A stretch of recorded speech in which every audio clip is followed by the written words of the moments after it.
Assalamualaikum warahmatullahi wabarakatuh. Alhamdulillahirabbil alamin. Allahumma shalli ala Muhammad wa ala ali Muhammad.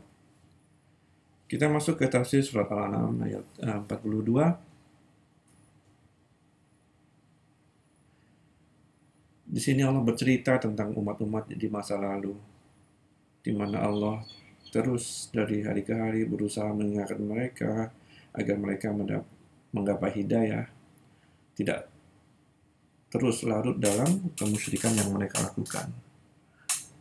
Nah, bagaimana caranya? Caranya adalah dengan memberikan musibah di tahun ini satu kali, tahun berikutnya satu kali lagi, tahun berikutnya satu kali lagi. Nah, secara manusia normal, ketika kita menghadapi musibah yang kita tidak bisa selesaikan dengan kemampuan kita akan meminta kepada Zat yang Maha Tinggi, yaitu Allah. Tetapi hal ini tidak terjadi pada kaum-kaum kafir. Mereka selalu mencari solusi selain daripada Allah, dan juga syaitan yang membisikkan kepada mereka memperindah apa yang telah mereka buat. Jadi mereka merasa apa yang mereka sudah kita ini musyrik menyembah zat selain Allah, dan itu tuh sudah benar tuh. Kata setan, udah benar, itu yang paling benar. Jadi disinilah terjadi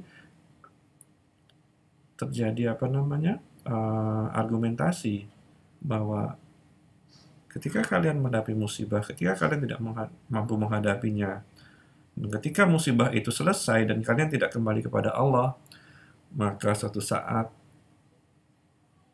kalian akan ditutup hatinya oleh Allah, hidayah tidak bisa masuk, dan kemudian pahala yang atas kebaikan yang mereka baik perbuat di dunia ini diberikan di dunia, dan di akhirat mereka tidak mendapat apa-apa. Baik, kita bacakan. A'udzubillahi minasyaitonirrajim. Walaqad arsalna ila umamin min qablika. Dan sesungguhnya kami telah mengutus kepada umat-umat sebelum kamu. Fa'akhadnahum bil ba'sa'i wad dharra la'allahum yatadarra'un. Kami berikan mereka musibah dengan kesengsaraan dan kemelaratan agar mereka tunduk. Jadi tujuan daripada musibah ini, mereka melihat bahwa kemampuan mereka terbatas, dan agar mereka kembali kepada Allah. Falaula idja'ahum ba'suna. Maka mengapa tidak ketika datang kepada mereka musibah dari kami, tadarra'u walakin qasat qulubuhum.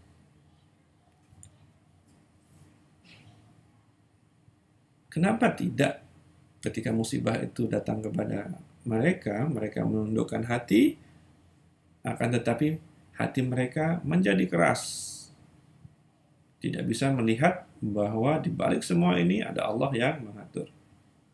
Wa zayyana lahumus syaitanu, dan memperindah, menampakkan bagus kepada mereka syaitan, makanu ya'malun, apa yang sudah mereka kerjakan. Kalau kita dengar buku-buku cerita ketika terjadi kemarau yang berkepanjangan, ada suatu kaum yang mengorbankan ahli kaumnya, manusia, untuk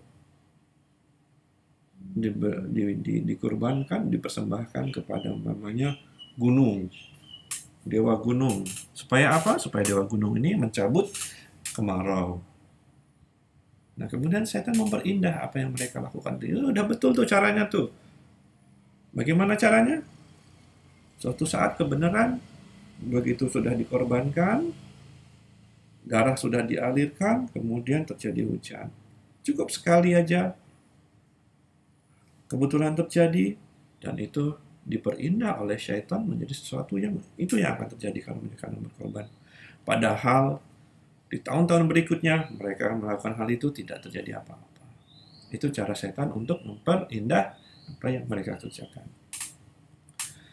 Falamma nasu ma dzukiru, maka setelah mereka melupakan apa-apa yang diperingatkan kepada mereka bihi dengannya, fatahna alaihim abwaaba kulli syai', maka kami bukakan atas mereka pintu-pintu segala sesuatu, pintu-pintu kesenangan. Setelah mereka diperingatkan tidak mau tunduk, diperingatkan tidak mau tunduk, maka Allah bukakan pintu-pintu rezeki, pintu-pintu kesenangan kepada mereka. Hatta idza farihu bima utu akhadnahum baghtatan fa idahum mublisun. Sehingga tatkala mereka bergembira dengan apa yang mereka diberi, kami siksa mereka dengan tiba-tiba. Maka ketika itu mereka menjadi orang-orang yang berputus asa. Jadi inilah buah pahala untuk orang-orang kafir yang diberikan di dunia. Mereka bergembira, mendapatkan kemakmuran, akan tetapi setelah semua kebaikan mereka dibayar Allah di dunia, Allah tutup dengan azab, siksa, baik itu berupa cerita kaum-kaum yang dimusnahkan seperti kaum Samud, kaum Nabi Soleh, kaum Hud, kaum Fir'aun, mereka dimusnahkan di dunia, atau mereka dimatikan, mereka dikumpulkan menghadap Allah dan menerima balasan atas apa yang mereka perbuat. Itu dulu teman-teman tafsir surat Al-An'am ayat 42, 43, 44. Assalamualaikum warahmatullahi wabarakatuh.